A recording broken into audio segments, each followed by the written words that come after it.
Once again, you're listening to the Hour of the Time. I'm your host, William Cooper. Are you one of the people who believe that everything that's happened through history is an accident? Well, listen to this, folks, and listen very carefully. Those desiring substantial evidence of the unfoldment of the great plan should follow the suggestion inscribed upon the monument to Christopher Wren in St. Paul's Cathedral and gaze about them. The rapid advancement in the social and political states of man, the increasing richness of human living, and the broadening vision toward individual and collective responsibility herald with auroral colors the rising of the Sun of Truth. There is much yet to be accomplished, but already the achievement is impressive. Even the most devout humanist cannot survey the orderly progress of the race and at the same time deny the existence of a well-integrated program. The light of the ancient Vedas is slowly but surely illuminating the whole world. The vision of man's noble destiny and the sacred sciences which made possible the realization of that vision have been guarded and served by the silent ones of the earth, the priesthoods of the sacerdotal colleges, the hierophants of the mystery schools, and the adept masters of the secret societies have been the guardians of man's noblest purpose, the perfection of his own kind. Vast organizations, industrial, political, social, and educational, have been made possible by the modern life way. These have become the molders of public opinion, feared or respected according to the measure of integrity revealed in their management. The future of human society is intimately associated with the destinies of these vast enterprises which have inherited, along with physical success, the duty, or more correctly, the privilege of world guardianship. There is every indication that the esoteric tradition will next function through that complex of vast interrelated organisms of production and distribution which now dominates human imagination. While this structure may appear to the superficial-minded as heartless and soulless, it is also the largest and most powerful potential instrument for the advancement of mankind ever yet devised. Education, science, and economics are today indivisible. They have already formed a partnership for their mutual advancement. Equipped with knowledge, skill, and the necessary physical resources, this huge combine awaits the destiny for which it was intended.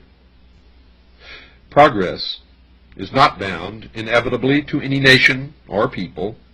Social and political structures are instruments for the advancement of the great work only to the degree that they keep the faith. If ambition or selfishness breaks the bond, the privilege of guardianship is forfeited. And this does not mean that the project fails. Rather, that which fails the project loses the privilege of leadership. The plan, then, passes to the keeping of other groups and other ages. Man cannot destroy or pervert the works of destiny. He can only divide himself from those works and by so doing cease to share in the essential vitality of progress. Thus it is that unreasonable doubts and fears concerning providence are philosophically unsound. Failure is always regrettable, but principles do not fail, and that which is foreordained perfects itself. Although empires may collapse, great teachers be martyred, schools and systems perish, and enlightened leaders remain unhonored, the substance of the great work remains unchanged and unchangeable. New vehicles appear even as the older ones are betrayed by human selfishness. The eternal commonwealth is an assignment of destiny and spiritual progress symbolized by the fabled phoenix, rises victoriously from the ashes of the human ruin. The adept tradition has always available social instruments waiting to be ensouled with the larger vision. All things created by men are mortal and destructible, but the way destined by heaven is immortal and indestructible. Universal enlightenment and universal fraternity are the natural ends which reward the social struggle.